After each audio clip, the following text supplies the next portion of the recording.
thank you for joining us again. And this week we're talking about love. This is Sacred Masculinity. And today we're sitting with Nathan Waters, Maurice Harvey-Hall, and Ian the Johnson. And my name is Damien Cornfish.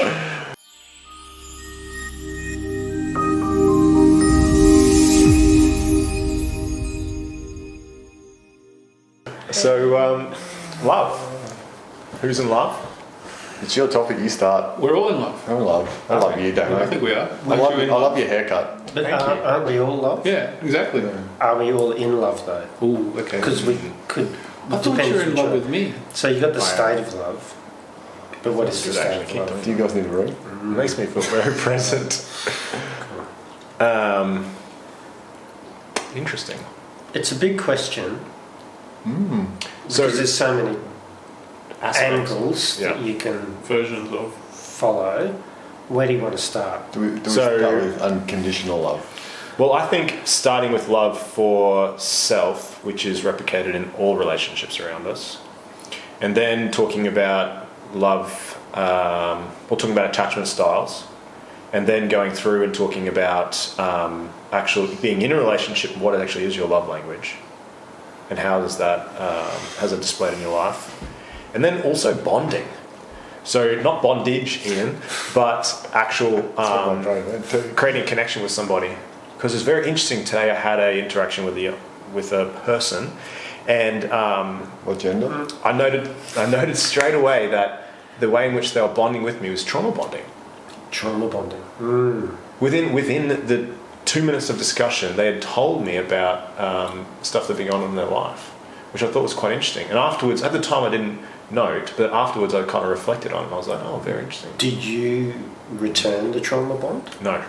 So how did you respond to their invitation to bond with my trauma? Good question. Well, this podcast is all about me, but let's go into it. Dear Damien. Dear Damien. The BDD. Good question. So how did I respond? I responded in a way that was warming and welcoming. I didn't shut it down, and I listened and observed. I did make one comment, which was like, oh, yes, your experience is much worse than mine. Oh, really? But not in those exact words, but it was a comment similar to that. And I was there with my other friend, and he made a comment, and I was like, yes, well, your circumstances kind of, I'm going to say trumps well, this is something I've been through in the past before, but obviously didn't go into it sharing it. Okay. Why do you think people share their... Because I'm going to read your mind because you're going, well, that was for you because it actually happened to you. Yeah? Yeah, of course. Yeah, so that was interesting. So that Knows me too well, it's close. Yeah. So yeah, that was the circumstances which I was inviting in. So why? Well, it started out because I was holding space for her at the start. There was a conversation where I was holding space for her and she was talking about other aspects of her life. And then I think through holding that space, then she then dived into what was going on there. Cool. But obviously there was I see what you're saying then. What space am I holding in my life I'm inviting that trauma bond internally. Okay. Or we could go down the angle, is that person a narcissist and is looking to hook you in to save them? Which was the angle I went with afterwards.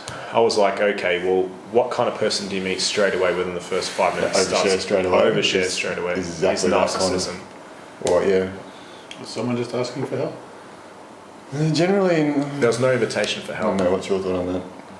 Depends to what, because I could easily say, well, I sit in the coaching therapy space, everyone brings their trauma to I was me. going Yeah, to but say that. that's perceived. That's a contract. Your intention. Has he got It's an just a intention? conversation. Yeah. So I think the context is important. Right, the context. So, what's the context around... Because you're saying you're holding space, so what does that mean? Like, It wasn't is even- there an invitation? No, there wasn't like a described invitation. It was more like at a coffee shop, just chatting with a random person, and then they start unloading. At what point did you consciously start to hold space? Because you weren't having the intention, I'm going to hold space for this person when they turn up. You've all of a sudden gone, okay, they've shared this. Now I hold space. Or, what point did you go from a casual conversation to I need to hold space for this person? Yeah, because that's a shift. Yeah, Mm. consciously. Well, I don't think there was a conscious conversation. In terms So of you just looking back over that and as a saying, memory, going, okay, that's what I did, and trying to explain. or it. just And we open know the all- space for them to have that only dialogue. 50% of memories are true. Yeah, which is very true. 50% of the 50% true. I want to know that. So So where are we going with this? We're exploring like we do. Probably, yeah. I guess there is. It'll come back to life somewhere. There's a reflection within you around that, but then also the question is that have I invited that by holding the space? Because in a sense we're going, well, it's a narcissist that says this to me, but if we're inviting it, then isn't that narcissistic in itself? No, it could be the other side of the coin. It could be because narcissism and codependent are two sides. Right. And so I'm looking to hold. they're very similar. So the narcissist needs to be filled up, and the codependent wants to fill people up. Yeah. They're almost the similar thing. It's just the gains Two out of it are opposites of the different. same. Jeez. One wants to fill, and one needs to be filled. Yeah. And knowing Damo, The codependency. well, he claims he was aware of it that he has it in himself. Yeah, be careful with your language. I am being very careful how I put this out, and conscious that that's something that's happened to his entanglements and working with that. So, True. and then you were speaking this week that stuff was still coming up with your previous relationship. So maybe you haven't, and I've said this to you, that you haven't completely moved on from that yet, and so that's still showing up for you as a test. The universe is going, here's a test, Damo, what are you going to do with it? Yeah. So Here's a test, Damo. And I had the same thing after being entangled with the narcissist. People would keep turning up to test me, and we had one last year. Yeah, that's right. Yeah, they still show up. But and you said now you're actually more consciously aware than when that happens. Because you can recognise it. It's been a great learning curve. Yeah. One So of the did best. you? Well, I guess the universe was testing you. Did you recognise it straight away? That's right. No, not until reflection afterwards. And I was like, Which is okay. But Which now is good. Yeah. Because there's I guess a rupture and a repair. The repair's a lot quicker. Yeah. Yeah, that's why the time shortens. And it's also- still testing. You're still getting tested. That's what the universe does. And not as much activation, whereas normally it would have been a higher Reveal. activation of, okay, I'm going to hold space for you even more, that sort of thing. Or I'm going to bond my trauma with your trauma. Yeah, or go into savior mode. I need to fix you. Yes. but there was none of that. Literally, all I was doing was just being like listening. All right, so that was an opportunity to go, yeah, thanks, but no thanks. Yeah. Which I think, which maybe would have been better. Oh, that's interesting. Which, coming back to love, is that around you loving self more? Well, 100%. Yeah. Also valuing Beautiful. your time in conversation. Yeah. And also showing love to the other through compassion. We're recognising that is you and giving them love. Yeah, and of course it's all one. But, that's going to unconditional love doesn't mean you need to fix them and just go, oh yeah, cool. Thanks for that opportunity and Yeah. That's right. Peace out, that's Amy. their experience. Yeah. yeah. Thank you for being placed upon my path. It's revealed something for me today. Yep. You can continue on your path and I'll on mine, and we've taken And then our own learnings. To go the full circle, then that story from Damo has come to me, with you, to show that, maybe there's a little bit of that still in me Of course, that needs to because be worked now to. it's been Now it's been given to me as a gift Yeah, again, to yeah, go, okay, well, there's still that's this right. tiny And that's activation. What, And you may need thanks, that. thanks, Dano, for bringing that to me. Yeah, it's all ours now. For fuck's sake. But Unload. but at least now, like you said, we're not getting triggered by it. No. I know, we try not to use the word trigger, but revealed to Revealed, us. But Your voice has been raised. is it? Yeah. Oh, it's because I was getting excited about your haircut. It's called intention in my voice. Intonation. Intonation in voice. Yeah, modulation. Expression you want me to speak monotone, like Ra does in the Law of One. Yes. So love. It was Carl Rucker, but that's okay. So love. So basically, that was a beautiful opportunity for you that you took. You loved yourself and loved the other, who is you. And then by sharing it with us, shows a lot of love as well, because then we're able to work with it and work with you with it. Because a lot of people wouldn't have shared that. So let's bring that back to attachment styles, because you were the one who introduced us. You went, hey, let's go into attachment styles. So what is the attachment style that then you're seeing within that person, and what is the attachment style that you see within yourself in that Where you moment? use the words trauma bonding was his way of explaining it. Yes. Well, trauma bonding to me is narcissistic. It's avoidant attachment style. But if we're saying narcissistic, is there? I mean, the term is very derogatory. Is there a conscious awareness of I am doing this, or is this more so a subconscious, just safety and survival? I need somebody to share this with who can then maybe decrease the discomfort, but also I want to furthermore consolidate my viewpoint of this situation, that I am the victim, and that this is my So from a attachment style. So when we look at attachment styles, and a beautiful way that Ali had presented it to us in one of the workshops we did is that when I have secure attachment, I'm okay and you're okay. When I have avoidant attachment, I'm okay but you're not. And I can't trust you, and I'm just going to hide you. That's what I'm saying. I can't trust you. If I have anxious attachment, then I'm not okay but you're okay. And then disorganised attachment is no one's okay. So out of those, in that situation there where the person has brought that trauma bonding experience to you, which one of those areas? And in saying that attachment, it doesn't mean it's just one part, Obviously, people. There's a highlighting of one in that situation. And the other thing, just listening to what you said then, you said the term narcissistic is very derogatory. So, Well, it's a general term, people. It's just a term. It's only then what you attach to that term. So then you're judging. The public perception of it is very. But you don't have to have the public perception. No, but as a podcast right now. But what we're trying to teach people is non-judgment. That's right. Yeah. So by saying, okay, narcissism is derogatory, you're judging anyone who has narcissism and that they can't be changed. It's like a happy person versus a sad person. Well, I don't want to be a sad person. That's or a narcissistic person. And a caring person. Society does have that about narcissistic people, but there's, like we were talking about, the spectrums. The densities is that there's different. Like we all have narcissistic traits. Of course. We all have borderline traits. We all have all the different, and that's just psychology trying to put people into boxes to somehow treat. But we all on different levels on the spectrum. Unconscious. So what I'm trying to say then is because you and we all have some of those narcissistic traits, by then saying it's derogatory, you're judging yourself. Well, I'm judging the term of narcissism. But you have to use that term to attach it to somebody. You could use another term. No, but that's what term we were using. That's what you used in your sentence.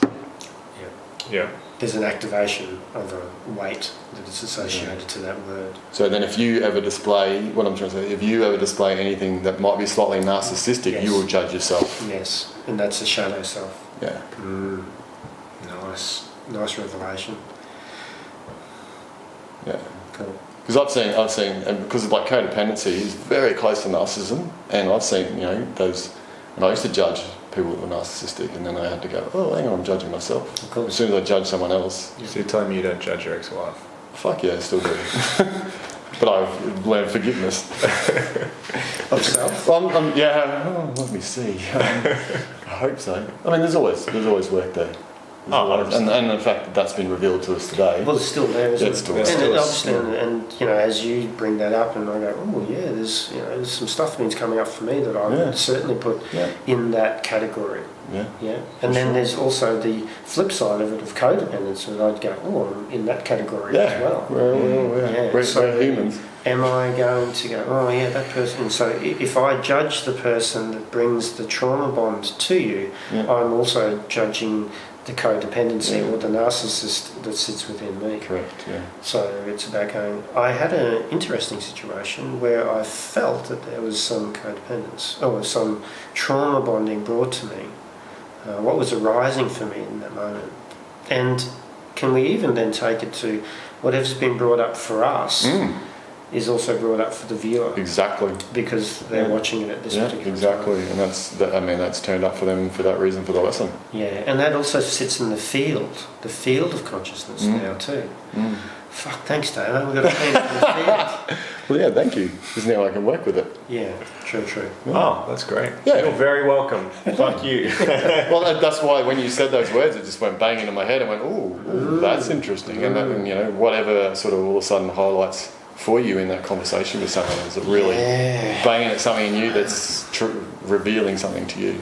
But this is bringing everything back to just you and another, and every other is just one. Yeah. Well, it's just exactly. Well, essentially, it's just you. Yeah. It's just. Explain that. Well, We all are you one. are all one consciousness, but your perspective is coming from this one place. From you. From you. From I. Let's say I, From you, I. Yeah. just us, collective consciousness as this form right here. True. So then really, It's a big one. Because everything is data in the field, in the matrix, if you want to use the word matrix. So Yes. that program, if you want to call the person a program, has turned up and they've activated the program in you, or you've turned that program on, and now you've given it to us, the program is running in me. Well, or we've started the run-up phase, like, control alt delete or whatever. well, that they haven't turned up. They've just, what's the word you would use? Appeared, Attracted. Placed placed upon on the path. What was it? But even by saying it's been placed, it's always been placed upon the path. But it's just that Well, if circumstance has been brought to my awareness. we go back, Where else have I drawn bond with other people along a whole series of events? All timelines. All timelines, yeah. well, if we go back to what we were talking about singularities, we started the singularity and we ended the singularity, so that bangs, and we continually have these experiences that create more data in the field, which is trauma and blah blah blah blah blah, and then from what I understand is to get back to the single singularity, we all start healing that together. True. And wipe that out of the database. Yeah. And replace it with positive stuff. We all come back to, we start from love, we finish with love. Yeah, so we notice where there's a distortion of love. Mm. And if we're judging it, there's a distortion of love. And now it's my understanding of this path that we're on. Is like, okay, for the creator to have his experience, You. it has to have contrast, so we all have that contrast that gets to that point and they go, okay, now we expand and then we all heal and come back Yeah. to the singularity and then start again. And start again. Yeah. Do you want to start again? Well, that's just the way it is. Do we have a choice? Yeah. Is there freedom? Is there free will in that Because one? energy cannot be created or destroyed, we change from one for other, That's so right. it's just eternity. It's a perpetual thing. Yeah. It does exist. It exists, but it doesn't exist because it has to, because that's infinity. Because can you think It of doesn't start what with happens? See, this is the human brain. What happens after nothing? There can't be nothing. There has to be something. Like people can't. I remember as a kid going, the universe can't end because what's on the other side? It's like when you go to a door. Well, there's not nothing on the other side. I open it. It might be black. It might be something. So you just can't fathom that there's nothing on the other side. Yeah, it's like saying everything exists within consciousness. We go, well, what's outside of consciousness? Yeah. It's Exactly. just a Or is it door. just all a circle? It's just Yeah, like but just what's, the what's arm, outside just of the yeah. circle, though? Yeah, it has to be something. See? Yeah. So, and that's what the mind can't. The guy goes, The mind can't do it. What? one thing that's been coming for me lately is the concept of, so in my life, there's been people who've come in and then they've just disappeared. And it's like, well, Reason did they season- actually really reason season exist? lifetime. Well, I think they existed in that moment, in that universe, because remember, each and every moment, many, many times per moment, we're creating and recreating. And then they can re-exist again. It, Yeah. it depends where their timeline is, and your timeline is. It's just like that vibrational Like frequency when you- totally disappeared. Yeah. When you And go it's to, like, wow. when you go to sleep at night, where do you go? Yeah, deep sleep. That's consciousness. Nothing exists. Nothing out here exists because you're not here experiencing it. Yeah. So that's what that whole law of attraction is. If you are conscious enough and get it right, whatever getting it right is, Yeah, what's you right? can. You're having judgment. That's what I'm saying. No, I wasn't. I was saying I don't know what right is. You can get anything to turn up because all you're doing is turning that program on and going, I want this program to turn up. And that's what Joe Dispenza does. They in their meditation go, okay, go for a red balloon to turn up or something that will give you a sign that you're connecting. And that's like, people see, like I sent you the picture the other day, 133 on my dashboard when I pulled up the server. I was like, pfft. So, because I consciously asked for signs from the universe to say I'm connecting. Yeah. So maybe rather than it turning up, you actually go to where it exists. Yeah. Yeah. And Yeah, But it exists Because everywhere, doesn't it? yeah, but you're aware of it but all, it depends tuned where into it, everywhere is. tuned in, allowing, accepting. I need to get love myself. So what is love? Well, I think let's define what the different types of love are. Is there different There's types? unconditional love. There's conditional love.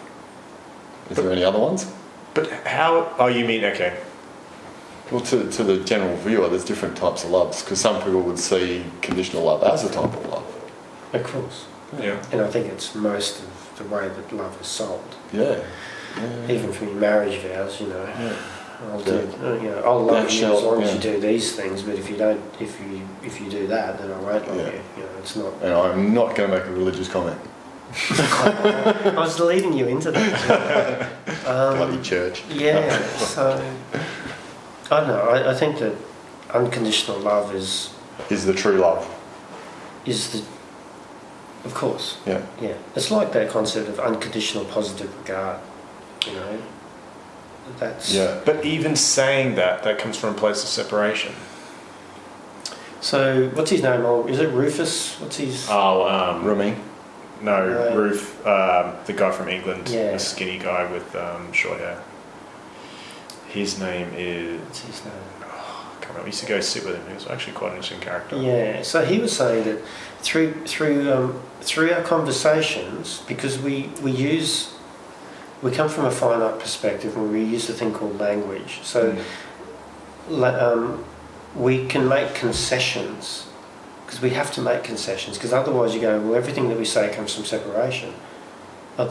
If you're not going to say a word, then that's probably the only place that you couldn't come from separation. But how would you then communicate? Yeah, So once you say a word, Yeah. you will separate. Yeah. So the challenge is that, but that's coming from separation, but that's coming from, well, I can't fucking speak. So Especially, yeah, because you remember, make concessions. because language was created to give us an ego, to give us an identity. Back in that And evolution. language creates separation, Yeah. because language labels this. Yeah. This is my cup, that's your cup. Well, aren't these the same cup? Language but labels that's him not as the same cup. sexy man. I know, and that's Yeah. definitely coming from separation Oh, hell and yeah. illusion. Delusion. I'll call it an illusion at the moment. Yeah. Jealousy is such a powerful tool. All right. But then also we also talk about that scale, you know, and the Hawkins scale then, because Yes. what's compassion? Compassion is a type of love, Yes. but it's not up that scale with love, but it's still a type of love. Definitely. Empathy is a type of love. Well, everything is love, Yeah. isn't it? See, that's. Well, even anger could be seen as love, Well, Yeah, 100%. it sits within the but not everyone sees within that. the parameters of love. Well, what is love then? That's why we're having this podcast. Is it just consciousness? Well, that's what we are. Ultimately, so if we look at the law of one perspective, Yeah. the one is love. Yeah. So, but the one is consciousness. Okay, so the one is consciousness, the consciousness is love. So the way that love is placed in a manifestation form, so consciousness is non-physical, love, which is consciousness, is projected into the what we call universe via light. So we are Like beings. like beings. So we are the manifestation of love. And everything is light in different frequencies and different forms. And that's how we can all say, well, we're all part of the one thing that comes from something. But this is the manifest. So even if we look at light as being finite, because light is the manifestation of something that is infinite, which is love. So if we then go, everything then is actually a part of love. How can, I can't say that I can't say that anger is not love. I can't say that fear is not love. It's But in saying that, though, then we, if we look at the Course in Miracles, we're talking about all of the illusions are created by a distortion of love, where we don't see ourselves from the space of love. And so if I don't see myself from the space of love, that's when I have fear. That's when I have anger towards self. I think everything exists within love, but some of those things that exist within love are also a distortion of love. It's a distortion, but a trick. The ego is keeping us separate. It's an illusion. So we don't So see it love. doesn't actually. It's not actually real. So everything real is love. Yeah. Yep. Anything other than love is actually unreal. So if we then start to look at fear and anger, well, maybe is that unreal? If you put it in that context, then you would say yes. And it's a part of helping us see love. Yeah. So then it's a contrast, isn't it? It's all, it's part of seeing the truth of that which we are. So the essence, though, is that, but then the essence of then, once you see the truth of that which you are, then you look upon anger and guilt and shame and all these lower vibrational energies and go, actually, that's part of who I am. That's so beautiful. And I can look at it with love. I can look at it with Because without love. that, you wouldn't know what love is. Look at it with love, and then at some point it disappears, ceases. Maybe I need the contrast to see the illusion of it, so then I can see through it, through the eyes of love, and I can get angry, but I don't. It doesn't activate me as much, or I don't. Well, if you go like what Peter Crone says, you get to the point of peace where it doesn't matter what's happening. Yes. You just see it from the eyes of love, and you can sit in that Everything peaceful through the eyes place. of love, yeah. You can sit in that Yeah. peaceful place. Because you see everything as love. As a lesson, as a gift, as a whatever, to see the, Sure. the contrast Yeah. that the creator wants to see. So So if it can know I itself. judge the narcissist as being derogatory, and narcissism as being Yeah. derogatory, I'm not seeing it through the eyes of love. Yeah. But then once I see it through the eyes of love, then narcissism is once again another expression of love. Yeah, yeah, and it's the contrast shown to me so I can show myself So I love. can then show myself That part of me, natural that dark love. part of me that needs to be loved. Yeah. Well, There's a even dark part. there's no Yeah, dark that's, part. that's, That's that's right, judging there, but like Yes. you said, we can't not use language to. That's right. Yeah. To see that. Well, that part of us that that part is of us, opposite to love then? That is part of that is Well, the labelled by distortion those of traits. love. Well, distortion. The illusion. Yeah, distortion is the word that gets used Or here, isn't it? unreal. I think I've heard distortion a lot from people. I like the word finding freedom. Which Like- is peace. Yeah, which is peace. Yeah. But it kind of has a terminology which doesn't have any other attachments to it. It's kind of like this term which then is like, okay, well then I'm free of the illusion, I'm free of the So, distortion. so is love non-attachment? Yeah, I believe so. Non-attachment to an outcome or a... Not attachment to it. Well, the Buddhists, they call it detaching with love and compassion. So non-attachment. Is still attachment? Well, and the reason why they say loving compassion is because you're not pushing away the attachment, you're having understanding the attachment has service. Yes. So with loving compassion, I'm letting it go rather than pushing it away forcefully. Yeah, and if I detach with love and compassion, I can actually move closer to it to see Yeah. what it is rather than what it appears to be. Whereas if I come from a space of non-attachment, I don't actually attach to anything, and then I don't experience anything, because then I say I am not the experience, I'm the observer of it. And then it's, in a sense, it's an avoidance strategy, and it could even be spiritual bypass. Which is quite beautiful because the work we've been doing lately, I want to say we, us, with the LP Lisa Parker, the great, definitely give her a shout out. We'll put our web address on the bottom. But has been, is sitting in that place of witnessing and allowing that, instead of pushing away, just sitting and witnessing and holding the space in which for internally that dialogue to move closer. So that illusion can be dismissed or fall away, in which then it's like, oh, this is the truth, what's happening within me. You had something in your mind then, you could see it. No, I was feeling it. Yeah, okay. How'd What it did you feel? feel? It was beautiful. What's arising for you now? This is going to be silly, but no, I won't. That's not arising? Thank you. What do you mean? Yes. It's alright, I'll move on. Oh, I'll move on. The maturity of some people around here. Yeah. But you are right. So, and that's. Can we get that recorded? Oh, we just did. I say that all the time. Humility. Oh, the way he said it too. What do you mean? Humility. So noble. It was beautiful. Keep going. It's so beautiful. I'm gonna stop. Flavor's I'm beautiful. going to laugh for about 5 minutes now. So, going back to the point. So, What are we talking about? Love. talking about love. So Rewind.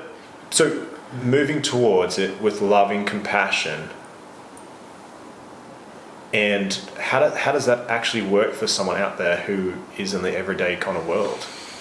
Moving towards love and compassion. Detaching with love and compassion. Or detaching? Or, yeah. Or just living in peace. But how do you find that? Say if you've got a boss that is just pissing you off. Go. Well, had an experience about this the other day in essence, and the question arose, and the boss was pissing them off everything, and their life sort of sucked because it focused around this one person that they have to go and be a slave to every day for some reason. I don't know. I maybe the advice is incorrect. I don't know. You know, I actually said these words. This person has you know, some sort of lesson or experience that's upsetting them. There's a distortion within them, and you're seeing this distortion. And rather than, you know, how much time have you got with someone to say that, you know, it's within you, whatever. It was more, can you not, like, rather than react in a, you know, have this wall between you, could you not have a compassion for this person and think, you know, something's happened to her to create trauma? Can you not love this person? Show them some love that might break them down, or help them to become a different person to you because you've shown them some sort of compassion. They might change towards you, and then everything's different. How, by showing it love is what I said. Showing this person love might change this whole situation, and they just went, oh, I've never sort of thought about that. It's also that awareness to realise it's not the person that's pissing you off, it's their behaviours as well. Yeah. So that changes it, and then once you recognize, and once you're aware it's the behaviours, then it's what's arising in you that's creating that disharmony. To get to that space depends, you know, where you're at in your life. That's a big jump along. Oh, yeah, it's all these tools of meditation. So if you're starting out, it's just, oh, I don't like this. Well, either remove yourself from the situation completely, or can you understand why and show it love? Like, somehow be compassionate. I don't know. That's just from a level that I was. Yeah, because the situation's still going to pop up somewhere else in your life. Say if you go into the next boss and you still haven't resolved the situation, potentially it's going to arise there as well. So agree. Same as relationships. You're dealing with relationships. Well, your boss is a relationship. It's all just relationships. Yeah. It's a relationship with yourself, really. So so each situation, how do you show that love? I guess it's stopping and recognizing that, I don't know, is there It's trying to act. There's one I use is trying to act and not react, because most of them are reacting from those programs. So once you're aware, and you can act, and then start doing things like giving them compassion and love. So shouldn't you start firstly loving oneself? So being like, okay, this is arising for me. I'm getting pissed off and angry. Okay, let's sit with that, witness it, then allow that to bring up. Because let's say, for example, that could be another indication of a relationship of a past with your mother, for example, where that your mother was what do you use the word, like a figurehead in your life, and that she abused her power, and that's kind of played out in there, and this person here is doing the same situation. So really it's coming back to loving oneself, seeing yourself as that little child, that first circumstance, loving that, or witnessing that, allowing that to reshape, and then coming back to that space then and bringing that back in, integrating, and then being like, well, this obviously happens more than it won't happen in like 5 minutes, but then being in that place of like, actually from this place of self-love, I can now see that you are wounded and what's coming up for you, and I choose to love and honour that space inside of you. But it's you that's wounded because it's turning up for you to heal. Yeah, but what I'm saying is that's the first step. So focus on yourself first, and then in that place, then instead of being triggered and seeing it as a, are you pissing me off? It's then you're saying, well, actually, I can witness truthfully what's happening now. Because the illusion inside of me has disappeared. I like that. I think that's a nice analogy of a tool, a simple tool in essence. And if you can be aware in that moment and say to yourself. And it's about, and I've heard you say this, and it's about being aware of your language. And Peter Crone says that if we all use this word trigger, which gives our power away. If you use that word reveal, and it's about, and this is meditation. Meditation allows you to become the observer of your own stuff that's going on, because that is the ego reacting. So if you sit back and you get curious about what's going on in your and I think that's the beginning. Like some of the stuff I do is I go, okay, I'm going to be curious about this. So that's, which gives you that kind of separation from the I, which is the ego. And you go, okay, that's a program that's running. Okay, what's that going on? It's really cool. But it takes time to get that, and that's part of meditation, because it is to know thyself. So let's reframe meditation as well, because I've actually really pulled away from actually just sitting meditation. There's different types of meditation. But what I'm saying is meditation is really just awareness in the moment. Yes. In saying that, for many, many years, I didn't see value in sitting meditation. I'm always aware of the moment. And I thought, I don't need to sit. And I had great awareness, and I was noticing, very mindful of what was arising. I could see the themes that were happening. I could see what the other self was, in a sense, showing me, all that sort of stuff. And then I had the opportunity to teach meditation. I thought, oh, gee, I've got to sit down and work out what this is before I teach it. And then I had the opportunity to go, wow, this is really interesting, this sitting meditation, because what it does is it shuts down, because once you close your eyes and you quarantine time for space, it shuts everything down, and then you are gifted the opportunity to sit with whatever's arising with you in those moments. And these are beautiful gifts, and for me, I can do, I like meditation microdosing, so 90-second meditations, right? But I will then sit up to 20 minutes in meditation. But I think that I've found that it's important to have some type of sitting meditation, because what I find on the cushion, I then take off the cushion and then take into life. I should reframe what I'm saying. So I don't sit there and go, no. I'm literally more like, I'll lay on the couch because my back's sore, and just go into awareness of what's arising in the moment. And then work with it and sit with it. Yeah. Yes. But where in the old days you'd be like, let's play some bombs, and then listen to this and the frequencies. Yeah, and that's like I do the Joe Dispenza Dispenza meditations, because it's an active meditation. Yes. Because I think the difference between the going around and being in that mindfulness is this is what's arising for me, is that you're waiting for something in the environment to trigger or to reveal to you whatever it is that you need to work with. Whereas if you sit on the mat, the ego starts going, okay, what about this? And what about that? And you go, fuck, I don't know why that's come up. Yes. And so those things start to come up for you to work with, to reveal you. So you're not requiring something outside of you to show you what needs to be healed or what you can work with. But usually those things are the things that are most recent. It's like a train of events. I don't know. Some of the stuff that's come up for people in the cacao ceremony is just like, When you I shouldn't use the person's name, but who had their grandmother visit them in one of the cacao, and they hadn't had that happen. Like, I've never thought of her forever. So it's amazing what comes up when you sit with that, and you go, oh, geez, why is that rising for me now? And it's obviously it's like onions, ogres like onions. You're peeling all those layers off, and you're slowly getting to the core, and it's work that needs to be done. And you've got it doesn't need to be done, but you've got all those guided meditations that you can do that can take future self, going into the field, whatever it is. But then you've got, I really like, probably the greatest challenge is to just use silent meditation and to notice what's arising, to then strip away that stuff, to then touch the essence and coming back to love. But I think you have to have the tools internally to be able to do that. Otherwise, the avoided things will come up. How do you get those tools, and what are those tools? Well, somatics is one I've come across that's quite good. IFS, internal family systems, is quite good one as well. Do EMDR on myself. Yes, I do. And among other things on himself. Is that what they call it these days? That's all the cool kids are calling it. Right, okay. What's this? I'm just going to do some EMDR. Yeah. Oh God.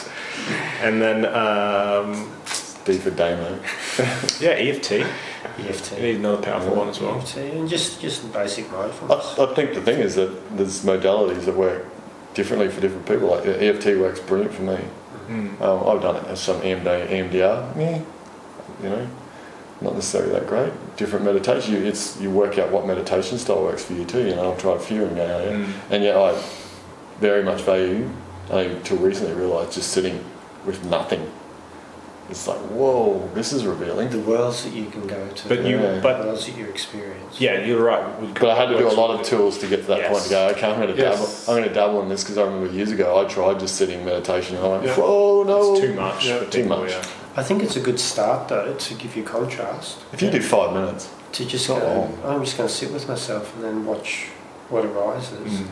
And I think even to understanding the concept of mindfulness and then taking it into meditation. If I understand that mindfulness is awareness, skill, it's non-judgmental, it's curiosity, it's in the moment. So if I take mindfulness into my meditation, I can then just sit with myself and notice what's arising and try not to judge it. Notice when I'm picking it up, and notice where the thought, Start running with it. This noticing, yeah. And if it isn't for you, then at least notice that you're thinking that it's not for you. So just in the noticing of it. And then go away and practice some other guided meditations where you still use mindfulness because they're guiding you to a place where you place your attention on it.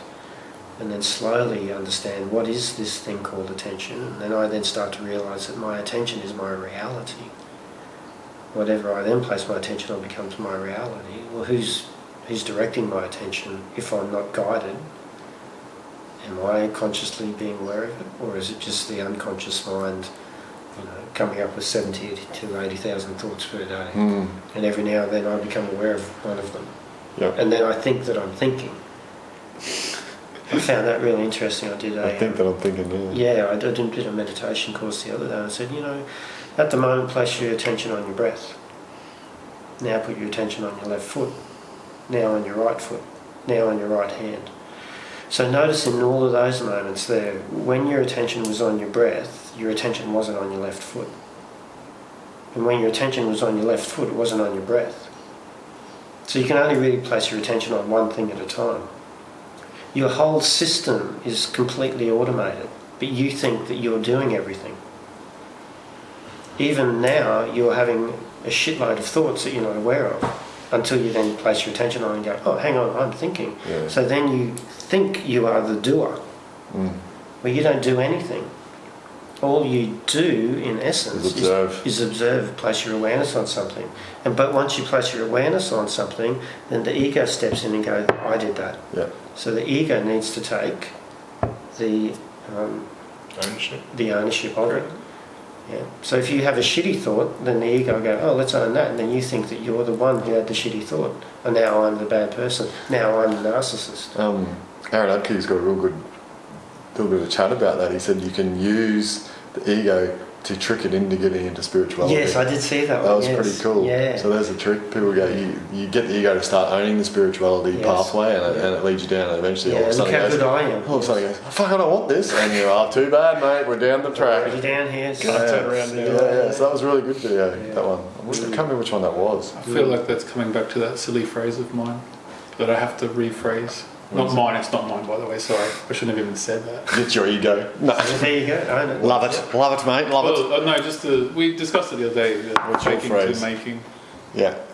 The what? Fake it till you make it. Make it till you make it. Which is I would like you to come up with a better phrase. That's right. We can patent it. Fake it till you make it. What's wrong with fake it till you make it? Pretend It's till just you a rough bend. term of- Because it's not authentic. Pretend until it's your friend. Pretend it till it's your friend. Oh, I like you. But Maurice doesn't like that. I think that's I think cute. he does. I think it's cute. Pretend until it's your friend. I love it. I like it better than fake it till you make Yeah, it. pretend till it's your friend. That's cute. Yeah, it's like Cute. pretend until It's it's got your a better friend. frequency, I can Yeah. say that. but- Pretend until. Absolutely. Well, I'm taking that until you make a better one. All right. Pretend it till your friend. Pretend till it's your friend. Maybe pretend it till you friend it. Yeah. Yeah, I like that. Pretend it until you friend it. Befriended. Befriend it. Pretend it. Ownership, because you want accountability, ownership. Pretend it till you befriend it. Okay. TM. Because when you learn something new, there's that struggle, but you're pretending until you get comfortable with it, and Yeah. you're confident with it. Oh yeah, well, in business terms, it's kind of like I want to be the best salesman, let's say, for example. Well, I'll fake it till I make it, or befriend it. I'll friend it till I be Pretend it Pretend it. till I befriend it. Yeah. But really, what you're doing is just that inviting up that on- future self into you Yes. as a vibrational frequency until it aligns with your energetic Because architecture. you're right, faking it has a bit of a... There's a lack of authenticity. So is it then in that meditation, then you can love all those parts that might need some loving, because you see them. Yes. Whereas in other words, you're Whatever's not... arising, yeah. Because most people walk around unconsciously of all those things that are Yes. coming through their brain. Well, I'd I like think- to reframe that, because even saying I need to love you is not accepting it. So in the terms of IFS, so internal family systems, and with somatics, there's parts of yourself. So bringing every part of yourself to the table: the anger, the guilt, the shame, all that kind of stuff. And the protective factors. So let's say, for example, if I have guilt over the situation and I'm just trying to love it to reduce it down, I'm not actually accepting that part of myself. There's a rejection in it. Is there a difference between crying and loving? But was I actually saying you love the shit out of it? I was just saying you see it and go, oh, accepting it, and go, I love you, and that's it. You don't have to go, smother it. But even that term, let's say for someone, because we're talking to people right now, our podcasters, and it's actually a podcast. And they're not ours. Because no one's put the podcast up yet. And someone still has to wear a shirt to one of these videos saying, I'm Ian's bitch, because you didn't get the videos done in the time. I did. No, you didn't. You didn't wear the shirt. You didn't have the password, and your text message said, I will have it done by Sunday. Technicality, I tried. No. Cart this out as well. But the bet was... It was. Did you bring the shirt? I haven't got it done. It was authentic. Part of your fault then. Yeah, I know. I didn't say when. So going back to the topic. So in that term then, it's even in the acceptance, it's just witnessing it. Yes. Because it's not attaching anything. Because I just want to be clear for everyone out there watching it, because there will be a lot of people out there who will be in a space and they're going to go home and meditate and they're going to witness these things coming up and they're just going to try and love it. And that part of themselves, which is a distortion of love, then really just wants to be accepted. Isn't acceptance a type of love? Yes, but they're in the action in that. So what I'm really experiencing at the moment is a lot of these circumstances when these parts of myself arise up is actually having a dialogue with them and being like, okay, well, why is this arising? What's happening? And then in that moment then, what do they need from me? But do you need to know why? Because that's part of just witnessing accept and them being heard as well. They can indicate things though. Yeah. And through that then witnessing, that shifts then, and generally it always shifts back to love. It shifts back to, but I don't think it's very important then, because if we force love someone or love this part of ourselves, then there's a part of rejection. And that part of self will if it's forced, is it really love? Is it acceptance really? No, it's not. That's what I'm saying. So there will be. I wasn't saying you need to force love. I know, but there will be people out there that will think less just love. It's like loving a child. If a child's upset, you see them doing. Yes. Yeah. Just love them. You just love them. Yeah, you don't go, come here and I'll love you. Yeah. And Cameron Ray talks a lot about it with his kid. Talks about just being there and you have to loving them and going, this little pretend to your friend. To be friended. You just wanted to get that in, didn't you? That's deceptive. No, because it becomes the future. Yeah, you just wanted to get that in, didn't you? Somehow. Yeah, it was beautiful though. It was beautiful as it was, as you would say. So beautiful. I don't understand it. Yeah. I'm lost. You lost. I got it.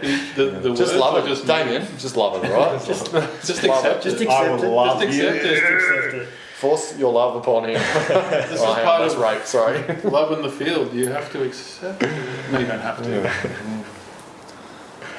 Interesting topic. It's really, I mean, this is. It's a It big is. topic. I mean, it's ultimately everything, really, isn't it? Love. Well, even using the love. It is everything. Yeah. Yes. But even the love has such cognitive different terms to it when you say love. Like people will, have an attachment to what love is. Yes. That's what I was saying at the beginning. Well, what is the different types of love for people? Well, I guess Yeah. if the viewers comment, what is love? What is love? Yeah. Potentially Please next put some- time we could, dear Damien, Yeah. Dear Damo. love to me is blah blah blah, and then we could discuss it perhaps Yeah, in that'd that be cool. context.